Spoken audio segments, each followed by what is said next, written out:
paz do Senhor, queridos irmãos, em Cristo Jesus, que a graça do Senhor abunde perfeitamente em vossa vida.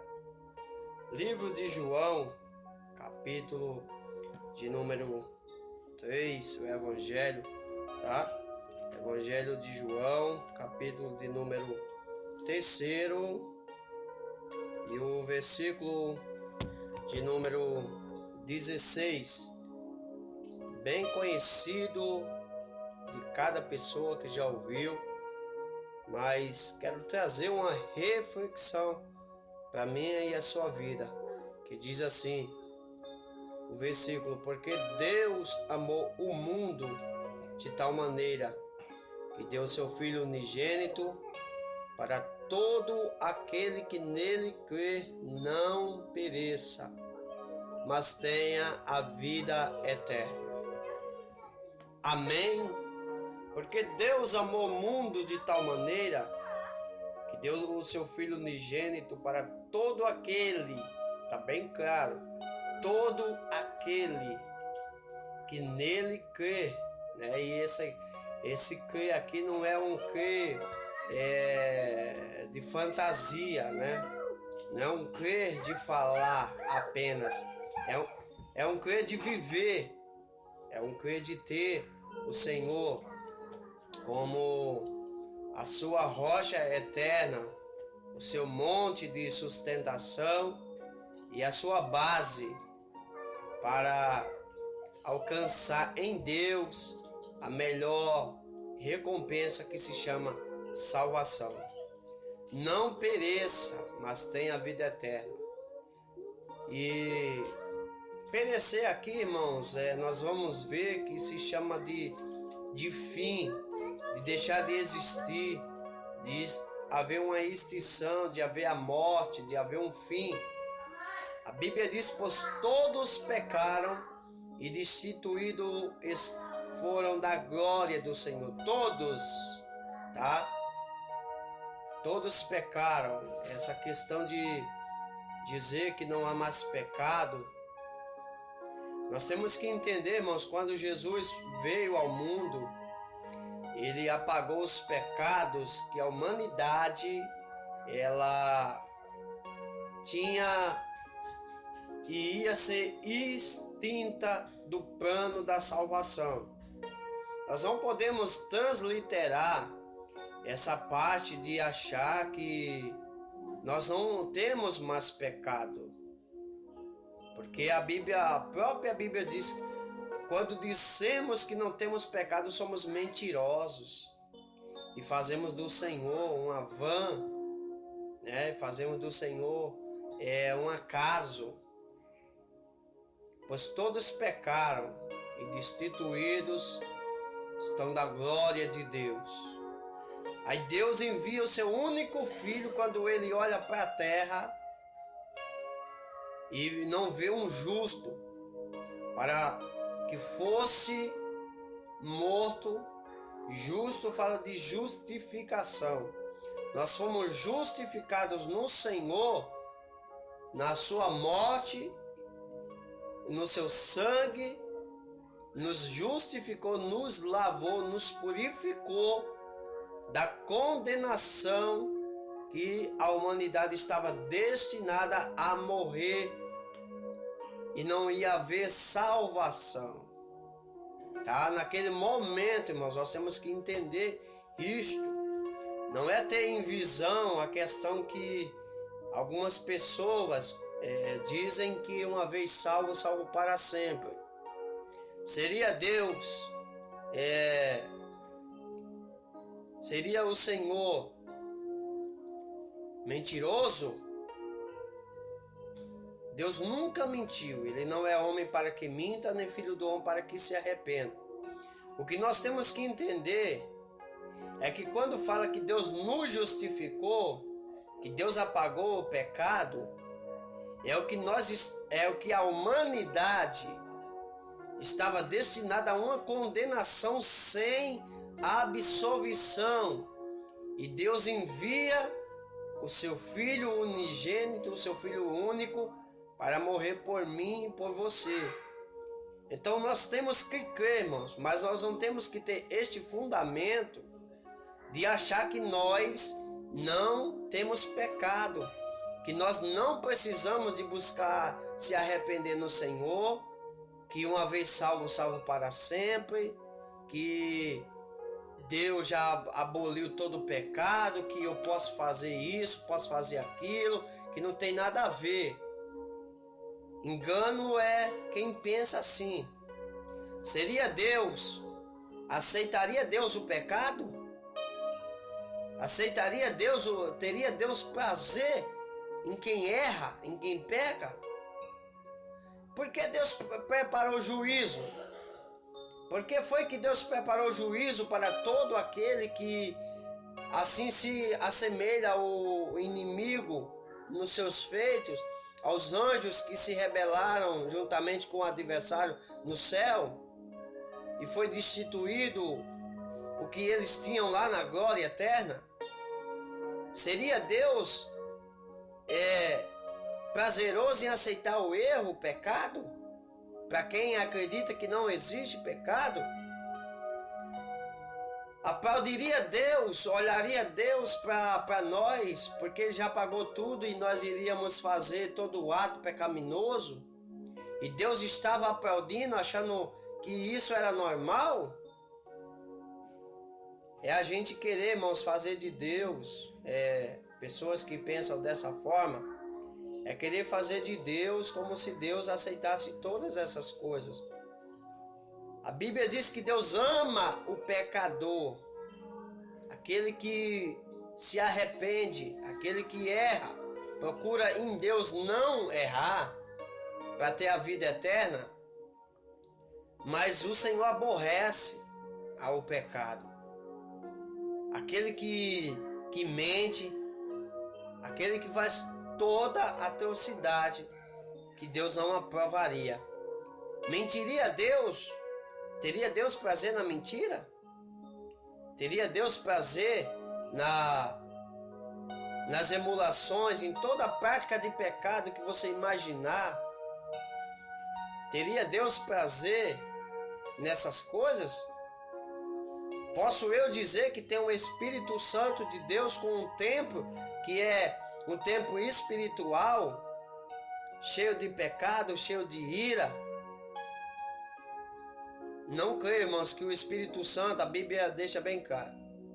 Nosso corpo é morada e templo do Espírito Santo.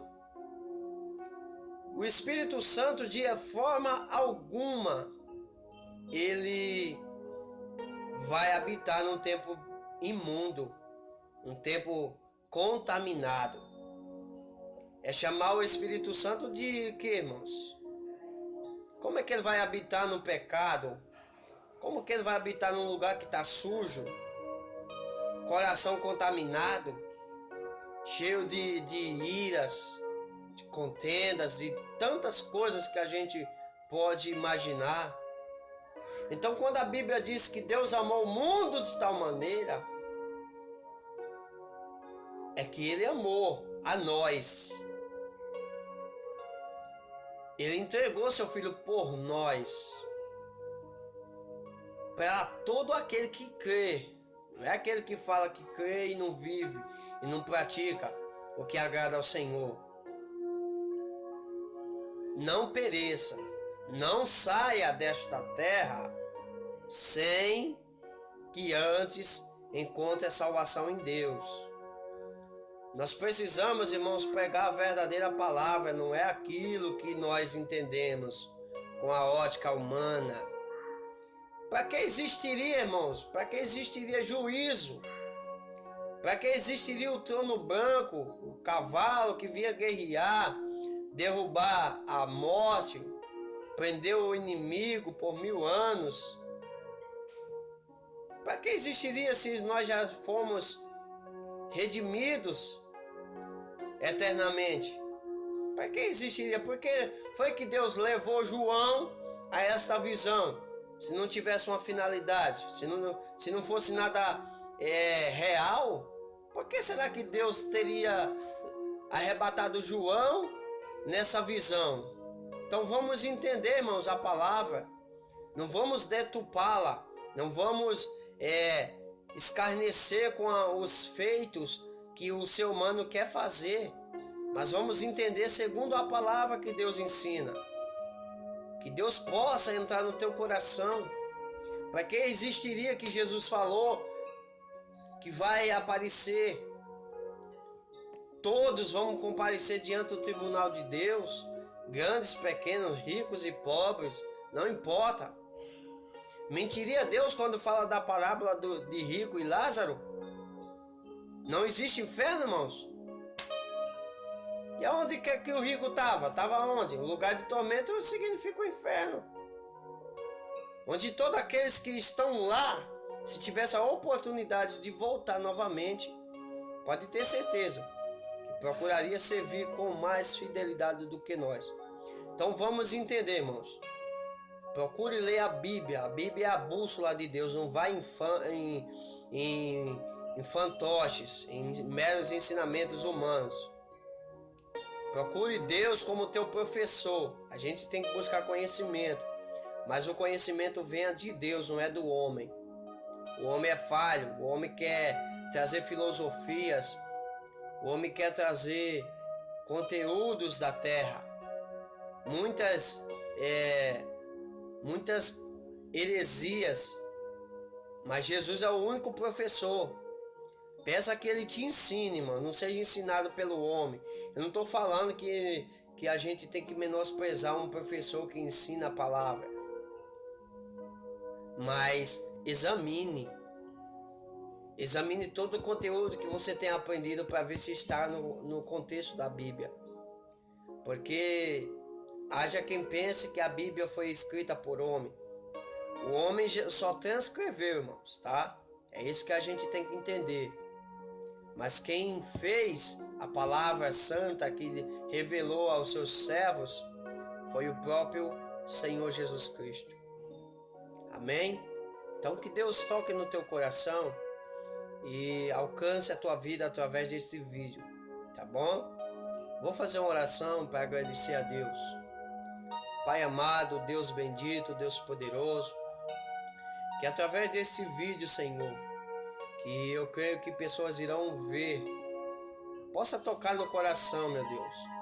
E toda a cegueira, como aconteceu na vida do apóstolo Paulo, quando o Senhor encontrou ele no caminho de Damasco, saia da vida, Senhor, de pessoas que estão sendo levadas a doutrinas de homens, a contos de fábulas de homens, que prefere mais com o coração da carne a ensinar com o Espírito Santo, Pai.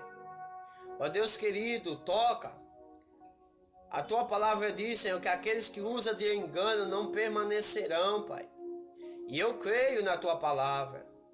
A do Senhor revelar, meu Deus, os segredos, o que está oculto, meu Deus, aos pequeninos, aqueles que não se acham grandes, aqueles que não se acham intelectuais, aqueles que não se acham, Deus, maiores que o irmão, pela sua forma de saber falar melhor, Pai. Ó Deus, muitos estão se firmando em estudos humanos, Pai, mas esquecendo de buscar na oração, na consagração, no joelho no chão, com o rosto no pó. Pedro ensina, Deus, humilhai-vos, lá em Pedro capítulo 5, versículo 6, humilhai-vos debaixo da potente mão do Senhor, e ao seu tempo Deus o exaltará, Pai. É necessária humilhação para todo aquele que não acredita que nós precisamos orar, Senhor. É porque não deu exemplo, Deus, que o Senhor nos ensinou a orar. É porque não vê o exemplo, Deus, daquelas pessoas que foram expulsas do inimigo, Pai, que atormentava até os próprios discípulos, Deus, eles foram envergonhados. E o Senhor disse que aquela casta de demônios só saía com jejum e oração. Para quem não acredita que é necessário orar, buscar, meu Deus, está aí alguns exemplos do que o Senhor nos ensinou. No dia antecedente à tua crucificação, o Senhor foi para o monte, Senhor, orar. O Senhor foi com os teus discípulos, levaram a Pedro, Tiago e a João, e o Senhor disse para eles que a tua alma estava profundamente angustiada até a morte, Deus. Isso é prova, meu Pai, que nós temos que orar, que nós temos que buscar, pois todo aquele que não crê, que não ora, que não se consagra, que não jejua, Deus, são pessoas que estão fracos espiritualmente, são pessoas que vivem uma vida, Senhor, de desilusão, de angústia, de desespero, são pessoas que não conseguem firmar-se em Ti, Deus. Eu peço para que toda escama, Deus, ponha o colírio do céu sobre os olhos para que eles comecem a ver de uma forma, Senhor, diferente. É o que eu te peço e essa palavra que é do Senhor alcance vidas em nome de Jesus. Amém. E a paz do Senhor a todos que vão ouvir esta mensagem. Que Deus fale contigo, meu irmão. Amém.